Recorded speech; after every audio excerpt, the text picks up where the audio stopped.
Good morning, good afternoon, good evening, whoever you are, wherever you are, whenever it is for you.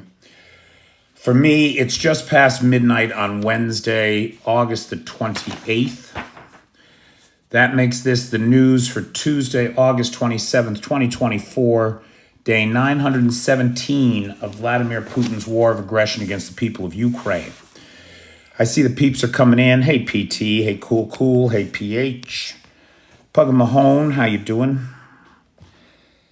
Cheyenne, Richard, Bip. Hey, Weebo. Hey, Bobby. Hey, Eli, how you doing? Let's see, do I have that here?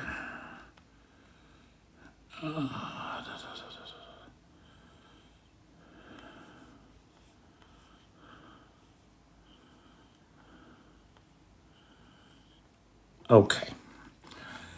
Now, I do want to mention, just before we get started, and while people are coming in, I am certainly indebted to the folks that made the Kyiv trip possible, chief among them, David Frazier of UA Flag Tesla, Tom Bates, Marion Fuller, Leo Ring, Roy Daniels, and Chris Carter. And so I just want to publicly thank them all again for their support of the Kyiv trip. It would not have been possible without them. And I also want to thank Arn, who is the sponsor of tonight's live. Arn joined the Patreon at the Ninja level. And anybody that joins at the Mother level or higher, they get one live sponsorship a month. And so if anybody's interested in programmatically sponsoring long-term sponsorship, please consider joining the Patreon at the level of Mother or higher. Mother, Ninja, and up. And those are all drone names, by the way. They all get a sponsorship once a month. So thank you, Weibo, or Weibo. I don't know what that is. That's a thing, right? It's a software or something? I don't know what it is. I've never used it. Okay, so as I suggested yesterday, for those of you that were here yesterday, it was my opinion that overnight last night we would see, another scaled attack. And we sure did. 91 aerial objects were targeted at the territory of Ukraine. 65 of them were shot down. That's a 70% interception rate. And 91 drones and missiles is less than half of the 236 that were shot the night before. Now, for my money, and I'll bet American money, real money, that tonight we're going to see 4 to 6. 4 to 6 drones will come in, poking at air defense, causing problems, right? That's it. It's my opinion, and time will show. But this is what Russia keeps doing, right? Like they save up. Month and a half, they have this big bullshit, and then they're done for the next 6 weeks. And we just see these little pokes and prods. The problem is that when they do these big attacks, they're effective, and we can see it. So of the 10 missiles that came in last night, 3 Kinzhals, 5 KH-101s, and 2 Iskanders. Of the 10 missiles, only 5 were shot down, right? That's a 50% interception rate. On these big nights, some of them get through. It's just that simple. That's the whole point, is that they overwhelm air defense. There's too many targets to take out. That's a problem, because these attacks have been very effective. Of the drones that came in, the 81 drones, 60 of them were shot down. That's a 74% interception rate, which is incredible, absolutely incredible. Hats off to territorial defense and the Ukrainian armed forces. Now, one of the things that changed, though, in this big missile attack, something that we have not seen since really the very beginning of the war, and even at the beginning of the war, we only saw it out in Donetsk, is the use of cluster munitions by the Russians against civilian targets. So they're targeting civilian energy infrastructure embedded in towns and cities, right? And they're using cluster munitions. Now, this was a new thing to me a year ago when we first started talking about cluster munitions. But these are missiles that don't have a single unitary warhead, but instead are filled with lots of little cluster bombs, right? What they call bomblets. And the big problem with cluster munitions, the reason that they are banned in 126 countries, though I would point out that the United States, Russia, and Ukraine are not in among that number, right? So the US, Russia, and Ukraine have not signed, I forget what it's called, but it's basically a pact to not make and distribute cluster munitions. And the reason that we don't is because when these things explode and all these little hand grenades go everywhere, some of them are duds. And so you leave behind all these unexploded munitions that are a threat to your civilian population. Now, with USA TACMs, the cluster munitions, as I understand it, have a dud rate of 2 to 4%. So if there's 100 bomblets in the thing and it goes off, 4 of them might be left on the ground. With Russian cluster munitions, or should I say Soviet cluster munitions, the dud rate is 30%. 30%.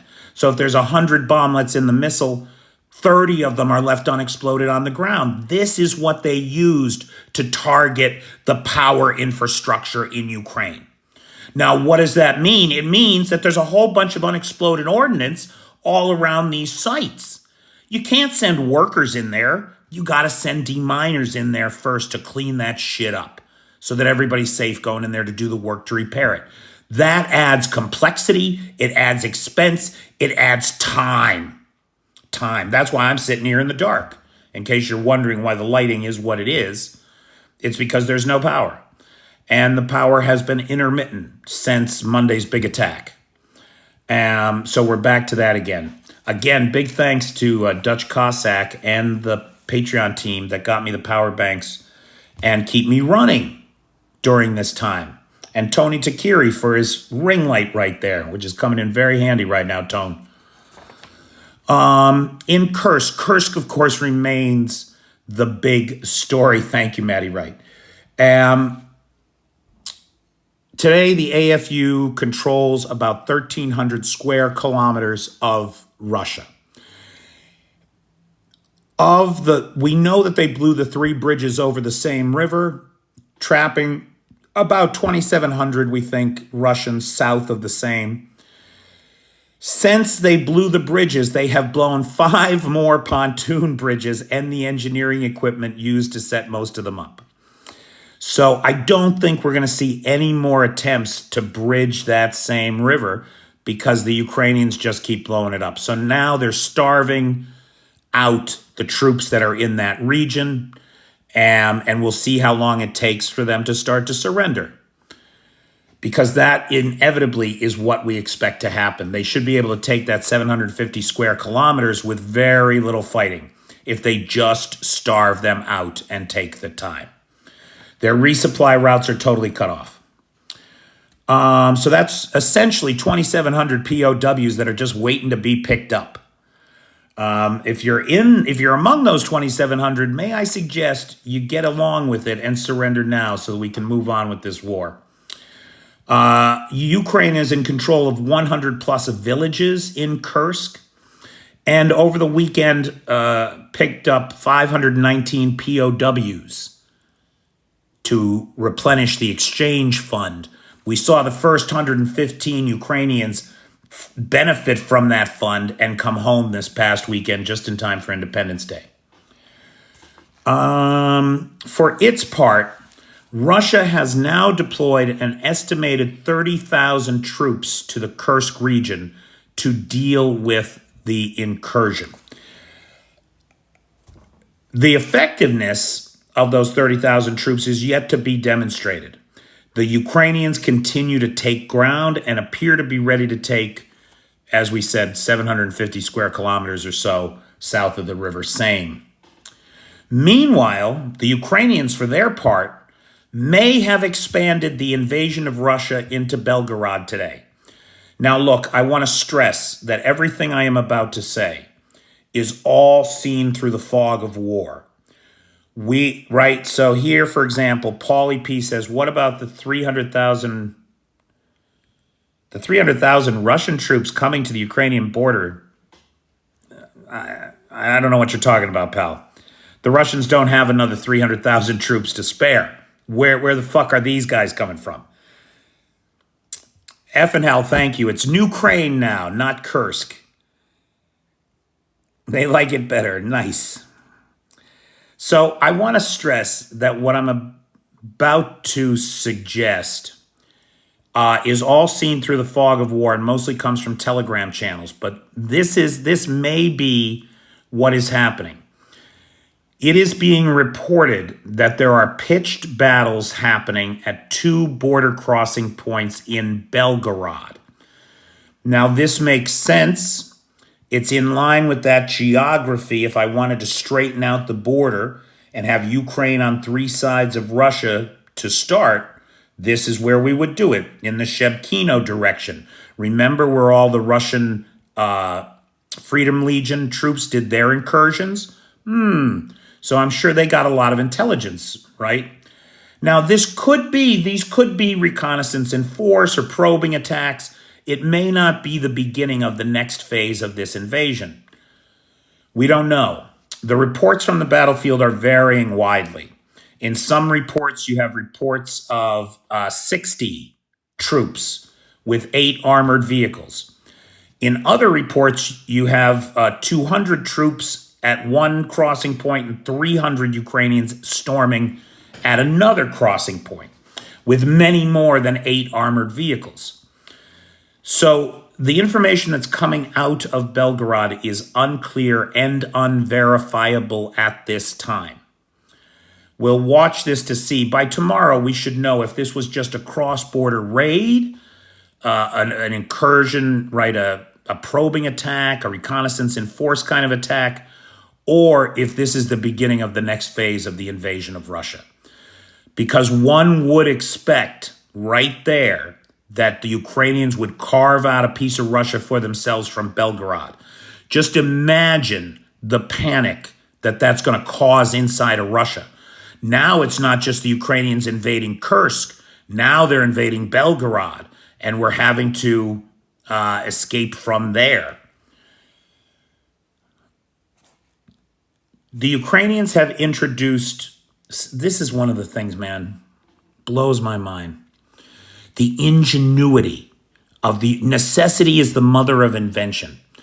And I think we forget that Ukraine, for its part, was the STEM capital of the USSR. This is where all the nuclear scientists came from. This is where all the aviation engineers came from. This is where all the tanks were produced, right? This is really the center of learning and science, technology, engineering, and maths for the old USSR. And the Ukrainians are all still here. The barbarians are in Russia, and they don't give a fuck about math. So the Ukrainians have created yet another secret missile program. Remember, it was very early in the life of this channel and in the life of the public knowledge of the S-200 missile program. But we were talking about it here before anybody else was talking about it. And that was over a year ago. Their S-200 missile program, the Neptune adapted missile program, and now the Polianitsya missile program, which is really a cruise missile drone hybrid. Like amazing, right? Way lower cost than a $1 million cruise missile. But the same range, same destructive capabilities, all that can be piloted by a first-person view to ensure accuracy at the targeting and avoid detection through a low radar profile and the ability to fly very low and very fucking fast. Now, this thing, the Polianitsya, it's worth mentioning that means a loaf of bread, basically, in Ukrainian. But here's the thing. It's a very difficult word to pronounce if you're not Ukrainian. People can't distinguish my Polianitsya from my Polianitsya, which is strawberry, right? They're very similar words, very hard for non-native speakers to pronounce. So hard, in fact, that it was used as the secret password at checkpoints to detect Russians. Because even in a closely related Slavic language, they don't have the right on that thing. And so border guards, for example, would ask people to say the word Polianitsya, and if they couldn't pronounce it right, they would identify them as Russian. Just that simple. It is a big joke here in town. Ant knows what I'm talking about. These drones have already been used successfully in combat. I believe that the first combat use of one of these jet-powered missile drones was against a command and control bunker in Kursk. So they had one of those old Soviet-style bunkers, right? It's 3 feet of concrete, 15 feet underground, and you need to bunker bust that thing. It's my understanding that that's what they used to destroy that command and control center in Kursk, was one of these Polianitsya drones. Now, the Ukrainians, of course, are not done innovating, because today Zelensky said that they have had the first successful test of a homegrown Ukrainian ballistic missile. Now, all these idiots that keep saying that we should give Ukraine nuclear weapons, please. What I keep saying to them is if Ukraine wanted nuclear weapons, they would just fucking build them themselves. Because the Ukrainians they've got 5 nuclear power plants in this country, nuclear scientists out the ass, sources of their own uranium, right? Their own enrichment facilities. There is no doubt in my mind that if Ukraine wanted to be a nuclear power, it would be. This right here is sort of the evidence. They don't have ballistic missiles. They don't have a ballistic missile program. They can't count on their partners to let them use the long-range weapons they've been given against the 250 military targets that are within range of those weapons. So what do? They go out and they build the fucking thing themselves. Good for them. The problem is that takes time when they have the weapons right there now. It's killing me that they can't use them, and we all seem quite powerless to be able to change the minds of the people in charge. Very frustrating to me. Now, when we think about these ballistic missiles, one of the things that I think about is Umerov and Yermak having to go to D.C. right now. I guess they're on their way, or they will be shortly. That's the defense minister and the spokesman for Zelensky's office, right? Yermak, and the defense minister, Umerov. They are on their way to D.C. to meet with Biden, or with the administration at any rate. It is their intention to present a list of targets, some 250 military and paramilitary targets that are known to be within ATACMS range inside of Russia. And they're going to try to get authorization for these specific targets. Just getting that authorization would change the shape of the war, would force the Russians to move the Su-34s and the Tu-95s back farther from the front, which means that they will be able to fly fewer sorties, which means they will be able to kill fewer Ukrainians, period. So let's hope for it embarrasses me as an American that these gentlemen have to go begging hat in hand, target by target. That kind of micromanagement of the largest single conflict in Europe in 80 years by a foreign power that is not even involved in the fighting. I don't get it. It's not good. It's not good faith to me. It's not good friendship. It's not good diplomacy. It's not good policy. And it's costing lives. That's the thing. I know it's nice when you're a cool head far away in Washington and can look at these things dispassionately and make decisions that are in the interest of the American people in the long term. I'm not sure that dragging this war out is in the interest of anybody. Certainly not the Ukrainians. Now, it appears, now this is very interesting to me, but it appears that Durov, that's Pavel Durov, the maker of Telegram, who was arrested in France yesterday, it appears that Durov was just in Azerbaijan at the very same time that Putin was. Isn't that a coincidence? I mean, this time of year, who doesn't go to Azerbaijan, right? I mean, really. It appears that he had meetings with FSB officials there and may have met with the big man himself. It's possible that the creator of Telegram had a meeting with a bunch of Russian officials in Azerbaijan and immediately afterwards got on a plane and went to a country where there was an arrest warrant against him.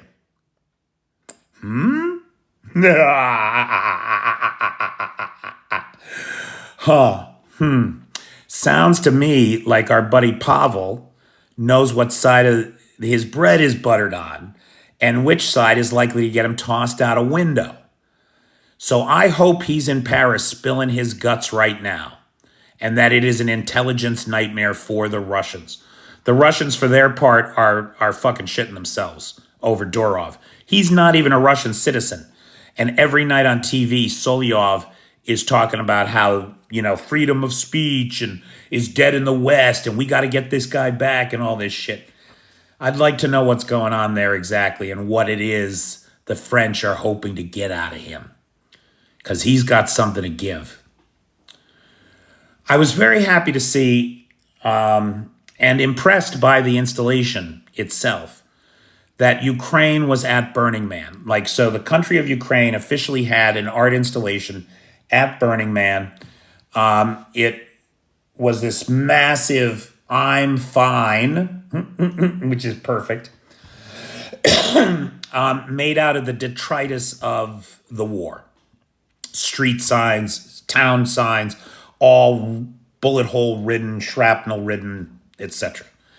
It's quite a display, and I encourage you to check out the video. I have a couple pictures of it, or search online for pictures of Ukraine at Burning Man 2024. It's a powerful piece of found object art, a kind of post-apocalyptic pastiche on the desert scape. And to me, it says volumes about the kind of resiliency that the Ukrainian culture has built into it, and an appreciation of the artistic and cultural life of the people. So that even at this time of war, Ukraine plays its role on the world stage. Right? Its art inspires us and reminds us about it, right? While we're candy flipping at Black Rock City. And certainly the world covers that kind of thing. So it's good to see the cultural life of this community continue in spite of the war. Somebody asked about what's happening with Belarus. I think it's simple. Uncle Luca is full of shit and he's a coward and a piece of shit. That's the situation with Belarus. So 2 weeks ago, the guy says, everything is fine. I have no more tensions with Ukraine. It's all over, right? I'm good. We're friends again. Then last week, undoubtedly at the urging of Putin, he says that he's moving a third of his troops to the border with Ukraine because he's worried about cross-border incursions or whatever. He makes some shit up. And he says he's moving these troops there. Well, Ukraine is kind of busy right now, and it can't have the distraction of the bullshit of Lukashenko, and it's not going to move troops to counter the threat because the troops are kind of busy right now on the territory of the Russian Federation. And so any bullshit attempt to pull troops away from the front should be ignored or met with stiff resistance. And there was a call between Zelensky and Lukashenko. And apparently that call was a call your bluff bullshit kind of call for Zelensky. Now, I don't know what was said on the call, but I can tell you this. By all reports of the Ukrainian border police, not a single Russian soldier has come within mortar range of the Ukrainian border since the announcement was made. So it appears that it was a lot of huff and nonsense, a lot of hot air, a lot of empty threats that have culminated now in nothing, which is typical, right? This is what you get when you try to deal with Uncle Luca. Left at the border, all alone.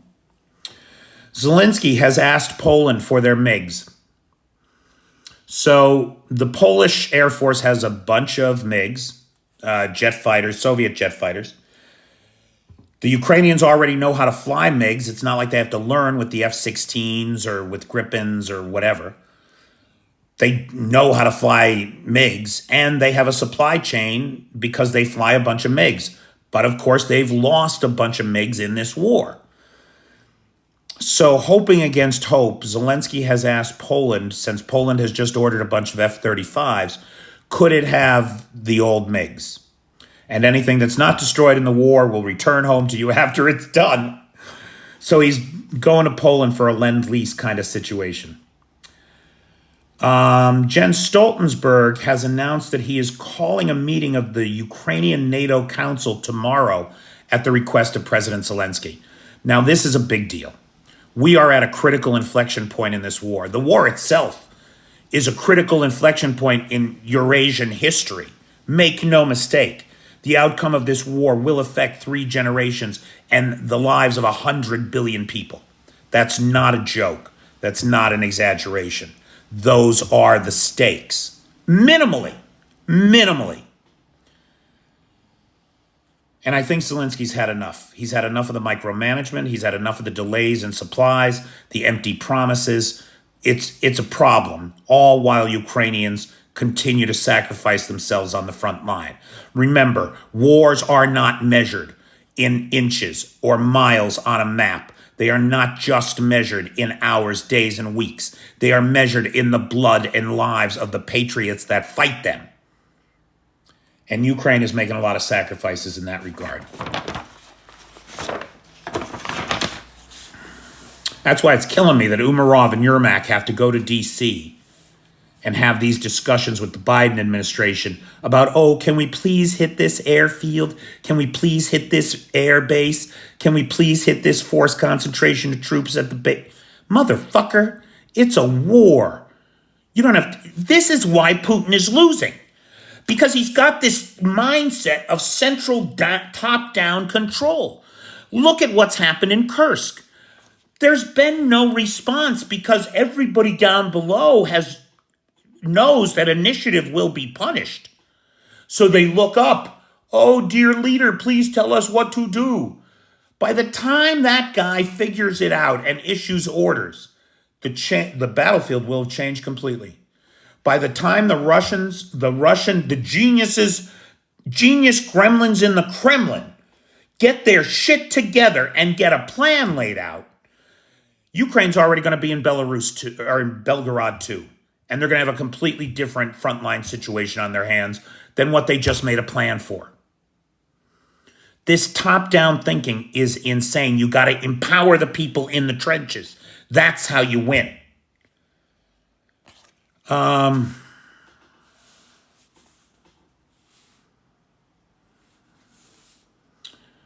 Kyiv oil refinery is in day 9. Oil refinery fire is in day 9. Now, the kerosene tanks have not gone up. Now, when we say kerosene tanks, I guess it's not really kerosene. What it is airplane fuel. Or maybe kerosene is an airplane fuel over there. Or maybe they use the word kerosene to mean something different than we do, like they use the word benzene. I don't know. But the kerosene tanks at Kyiv have not gone up. have not gone up. That kerosene is airplane fuel. Should it go up, it's going to be a problem. It's far more explosive than diesel. And of course, it's critical jet fuel for the planes that fly the sorties that kill the Ukrainians. So if those tanks go, now is the time for the Ukrainians to hit those tanks with more drones to make sure that the Russians don't get that fire under control, because it looks like they may be getting it under control. It's not clear. It's hard to tell. But they may be getting it under control. When Zelensky goes to Washington, D.C. in September, he's going to present Biden with a plan for victory, which is awesome, and I bet it's a good plan. I'll be interested to hear it. Personally, I think that we're seeing phase one of it right now in Kursk. It's possible that what's happening in Belgorod is phase two. I think we'll get, over the next 24, 72 hours, we'll get more clarity into that. But it's entirely possible that phase two of the plan for victory is about to be implemented in Belgorod. That Omsk oil refinery fire from over the weekend, I just wanted to highlight that fire, that oil refinery, the biggest in all of Mother Russia, is 2,500 kilometers from the Ukrainian border. They struck it with drones. Now, it's unlikely the drones were launched from Ukraine, but they might have been.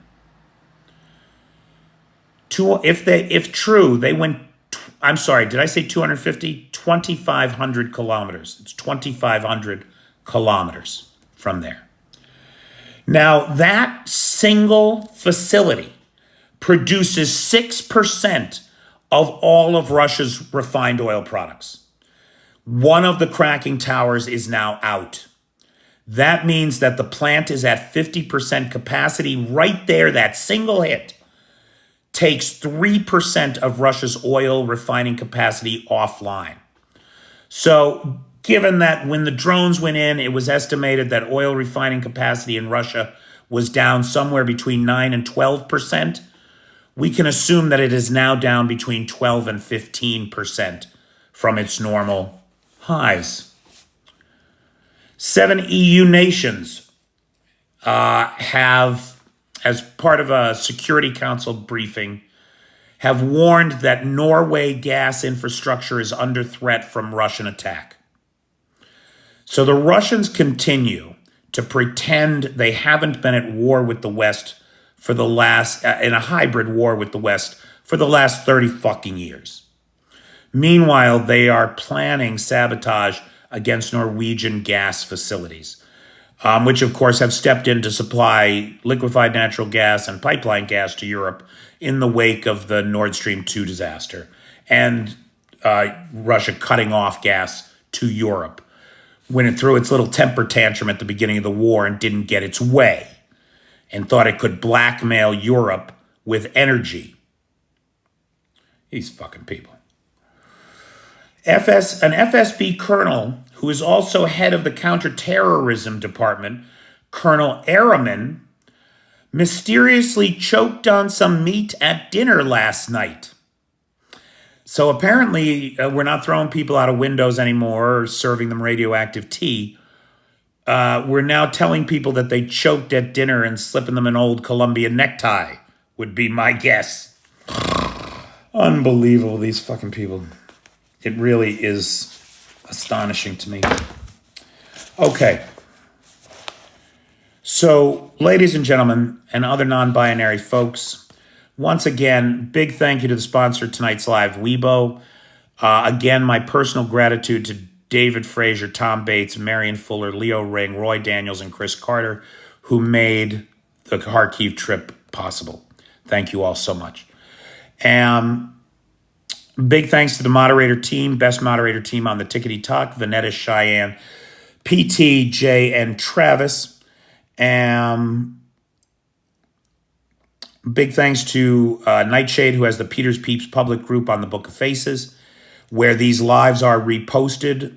If you ever miss a live, you can catch it there. And big thanks to Vanetta Larrett, who has the Google Doc share where you can find letters to the president, the Senate, and the Congress for things like use of ATACMS, no-fly zone west of the Dnipro, things that Ukraine needs that we are having trouble getting from our government, in which the defense minister of this nation and the president's personal representative had just flown to DC for. V, I was going to make fun of you being asleep in your live this morning. Some of us were in there and you were nowhere to be found. Where were you? Were you sleeping?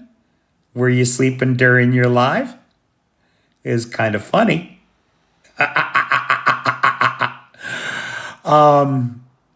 And of course, big thanks to Lars, who has the Alexievich archive and the Discord server. There was no snoring, not like when David Fraser was asleep on my sofa, and you could literally hear it. Will Belarus-based troops invade? No, that is never going to happen. Lukashenko's got 60,000 in his army.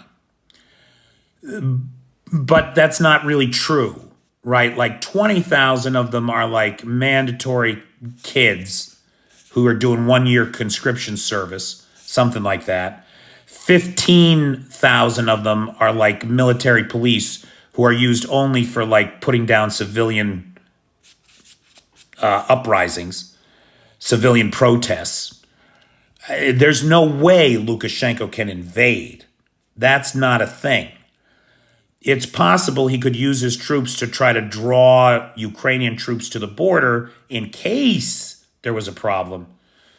But he's not even doing that. None of his troops are at the border despite all of his blustering. None of the Belarusian troops, let me say it again to be clear, despite threatening to move a third of his army to the Ukrainian border after his call with Zelensky yesterday, the bitch done nothing. Uncle Luka didn't bring a single troop to the border.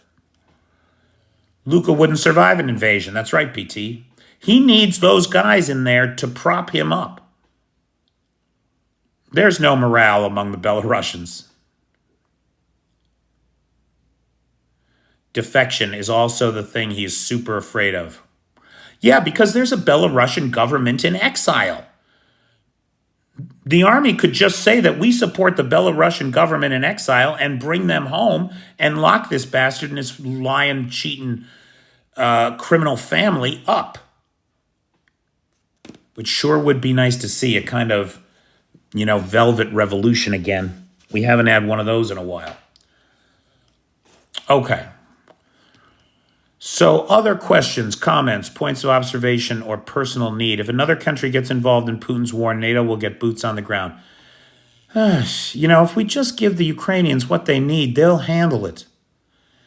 Has anyone actually seen Belarus in person? No, I have never been there. Is David Fraser here?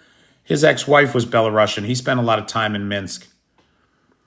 The true president had to flee. Yep. Can you imagine for a simple... like on Facebook, they lock up people there. Right, Ant. It's crazy.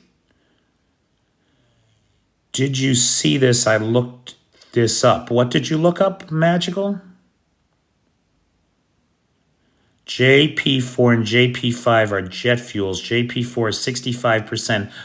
Thank you so much, Magical. Here we go. JP4 is 65% kerosene and 35% gasoline, while JP5 is kerosene, period. Interesting. So, dude, we don't know exactly what the makeup of the tanks is. It's our understanding that there is some kind of kerosene there that is used to make jet fuel. And it has not yet gone up. Are Russian soldiers defecting en masse? No, not that I'm aware of. And that's very unlikely to happen. Now, that is not in the psyche of the Russian soldier. It's not. Extreme circumstances may make it possible, but I don't think we're going to see mass defections. Now, among the kids, the conscripts, we could see mass surrenders, but I doubt we're going to see mass. There's none of the experts that I listen to have said anything about mass surrenders coming. I read that the Kyiv dam is super well constructed, difficult to breach. Is that right? That's my understanding, Bobby. Because it was, in fact, hit the other day, right? During that big, massive missile attack where the Kyiv dam was targeted. We know one of the missiles was sent astray by air defense and landed in the water, but another one did hit the dam. There was a strike on the dam. Didn't do shit. Now, I don't know. I haven't looked at the specifications of the construction, but it appears that it's, meters and meters thick, and it's going to be very difficult to breach. Good night, Dutch. As Ukrainian army makes gains, the more orc generals will be moving to basements with no windows. Dusty, you are correct. Putin's already appointed a czar. Well, I shouldn't say it that way. We use that term in the United States. It's a bad term.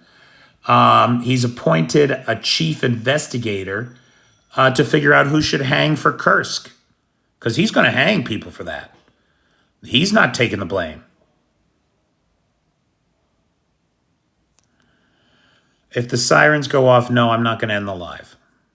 Why would I do that? Kyiv dam would have to be blown from underneath to be destroyed. Interesting, Eli. Any news on Paladin and others forming a coalition against Putin? None, Joe. I would not expect that anytime soon.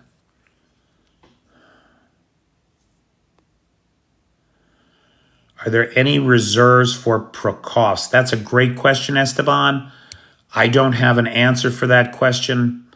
It seems to me that the strategy in Prokofsk is to give it up, to leave as few people there to defend it, as few people as possible to hold the Russians back and make it take them as long as it can, but to give it up because it's not critical to the effort. Kursk and Crimea are critical. Is it true during weekends the bombing slows down due to religion? No, that's not true at all. The Russians don't have religion. They use religion, but the Russians in the Kremlin have no religion. They don't give a fuck.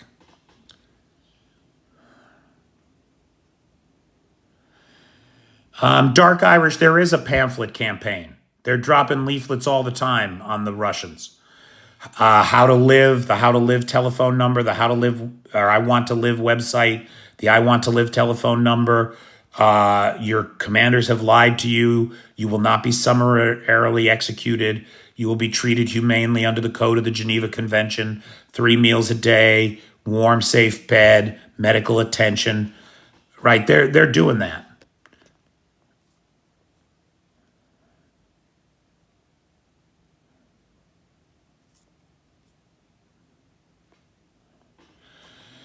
On this subject of leaving the front line undermanned,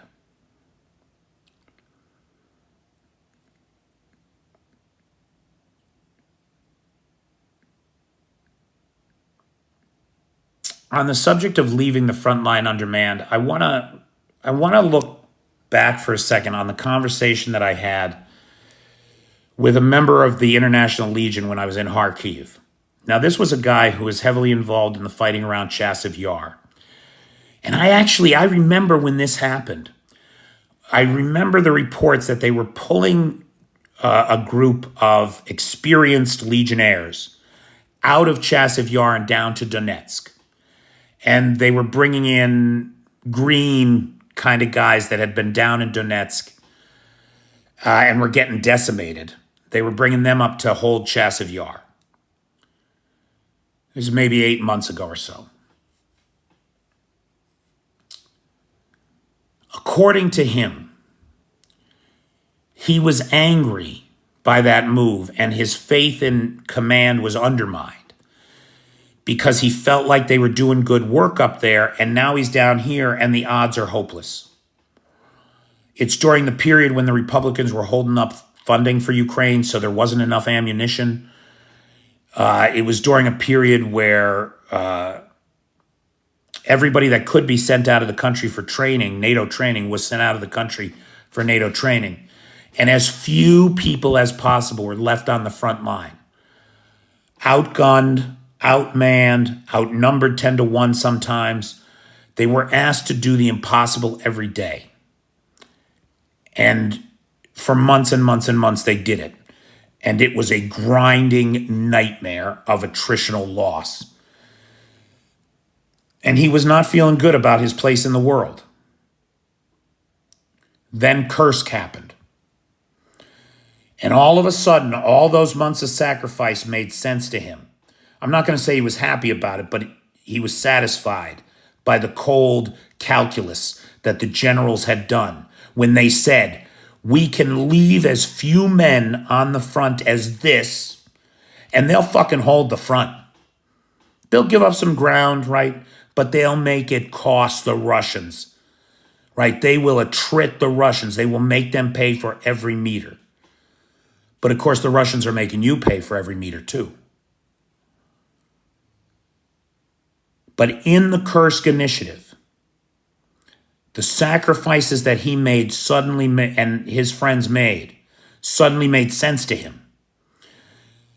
He knew that they had been left to do the impossible, just hold the line and attrit the forces. While their compatriots went off to get training in combined arms maneuver so that they could invade fucking Russia, which is something nobody's done since the Yahtzees in 41. And so the sacrifice of those men during those lean times on the front line, when the history books are written, those are the heroes that are going to be identified. Those are the men that held the line. Well, kibbles and bits, going into Russia years ago, that's nonsense. It's nonsense saying something like that. Here's why. Because what we saw was the effective execution of one of the most complex things that exists in the modern world, combined arms maneuver warfare. War is about the hardest thing that the human race does to itself. And combined arms, modern combined arms maneuver warfare is just about the hardest but most effective methodology. Philip Ingram, who is a military analyst, said something very interesting the other day that is making me reconsider my whole perspective on the drip, drip, drip support. According to Philip Ingram, he said, look, the Russians kept Ukraine basically demilitarized right up until 2014 when they invaded the Donbass. Ukraine didn't really have a functioning modern army at that time. They had to build an army while they were at war. And he said, if we just gave them a bunch of Abrams and modern tanks and Bradleys and all this stuff, if we just gave it all to them all at once, they'd have failed in spectacular fashion very fast and this war would be over. But because the Ukrainian people themselves initiated the resistance and were willing to keep fighting, what the West could do was oversee a phased evolution of this army. A phased evolution. So first, javelins, anti-tank devices, right? Incorporate that technology.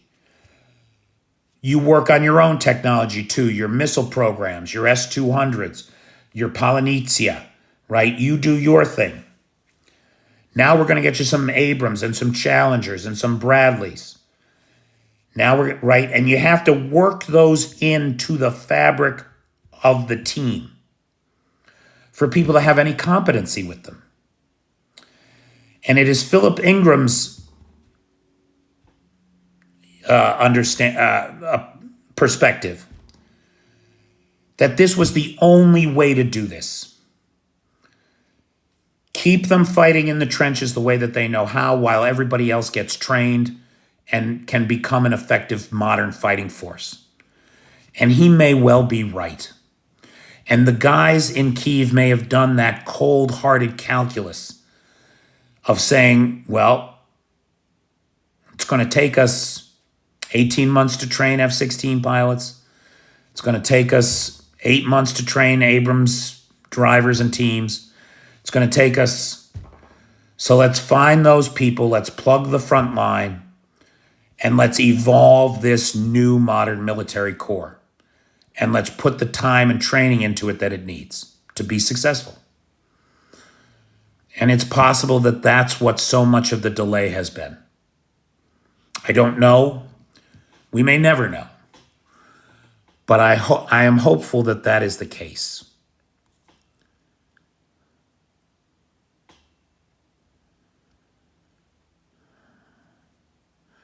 Yeah, it takes time to build an effective military. I think once Harris gets in, you think logistics will move faster or this snail's pace? Dude, I think things are really going to pick up under Harris. I mean, she's a woman. She's going to want to prove herself on the international scene. She's going to want to make sure that people do not fuck with her. And the fastest, down, and dirtiest, meanest way to do it is to come out strong for Ukraine. She does that. She won't have the kind of problems with Xi that she might otherwise have. The F-16s are said to be flying missions, Art, but we don't have any details.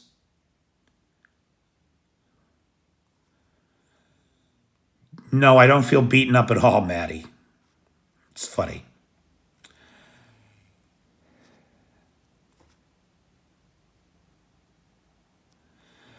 Bobby makes the point that that there's a bunch of Philip Ingram interviews on Times Radio on YouTube, and he is correct. That's where I saw him say it.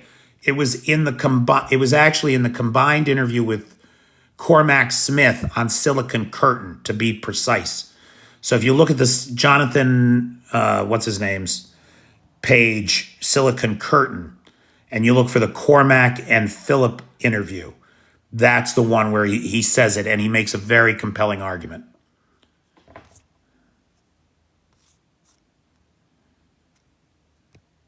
Okay, how are we doing on time? This is the first time I'm looking at the clock. We got 6 minutes. We got 6 minutes. We got 6 minutes and 86,000 likes. You guys are idiots. Well,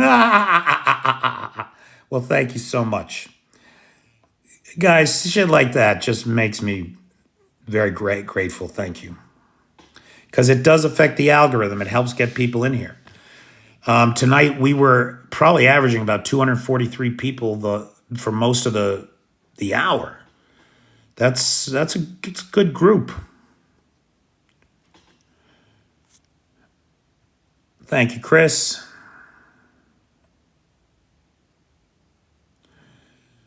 Weebo.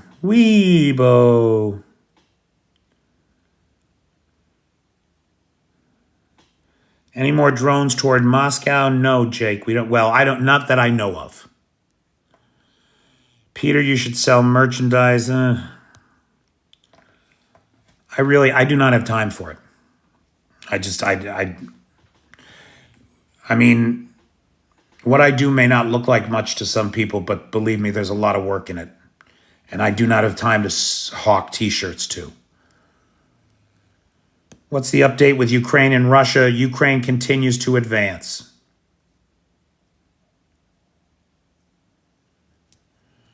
I'm glad I'm a passerby and my finger technique is on point. Hey, Esteban, how you doing? Hey, Chef Deb. Hey, cool. Thank you, Walter. I appreciate that.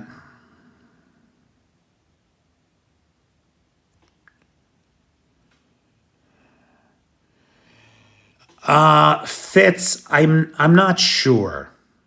So Fitz knows that on the last Saturday of every month, we usually do a comedy show at Gonzo Bar Padil. this month, the team has been very busy. We have not put anything together for Saturday. We have not advertised anything. I think we're taking this month off. I think we're going to take a break this month. But I'm not sure, Fitz. We still might do something. We'll in the next couple of days, I'll let you know. Krill is telling the Russian troops to die for Russia, an instant door to heaven. I know, Bobby. It's obscene, isn't it? Can you revisit the possibility of Ukraine going to downtown Moscow? Not anytime soon, Magical. I mean, I would love that. Don't get me wrong. It would be great if that could happen. But all of the professionals that I listen to say that's not a likely scenario. Now, the experts get things wrong, right? But, and I don't really have an opinion on it. In this war, anything could happen. And rather than speculate, I'm going to try to stick to what we really know and bring you the details on it as quickly as it happens so that we can discuss the potential implications. But I'm not going to speculate on Ukrainians in Moscow anytime soon.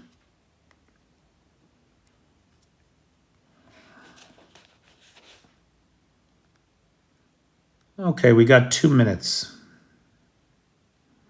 Hi, you said that about selling merchandise. That's funny. I just got an email from the TikTok shop inviting me to sell merchandise. You know, I tried to sign up for that stupid thing, but it insists on me having an American telephone number. So I don't have time to fucking deal with that shit. I really don't.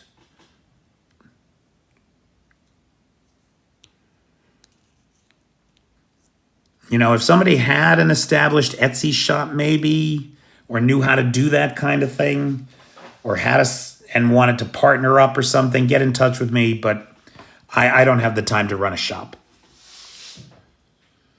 Sell sweat-stained t-shirts, then I wouldn't have any t-shirts. What is wrong with you? Do you ever engage your brain before your mouth?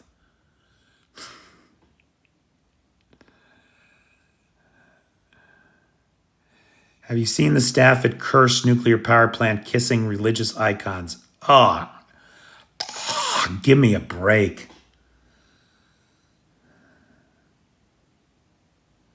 Look at Bobby. Don't hawk stuff. It'll stretch your credibility. Oh, that's funny. Yeah, Nightshade, thank you so much. I really could use some help over there. Big thanks to DT, who is a Patreon member and just upped his membership. That was helpful. Thank you, DT. Again, I want to thank Weibo, who is a sponsor of tonight's live. I want to thank everybody that helped get me to Kyiv, Dave Frazier, Tom Bates, Marilyn Fuller, Leo Ring, Roy Daniels, and Chris Carter. You guys are the best. Thank you. Thank you, Big D. Really, that was a great surprise this morning.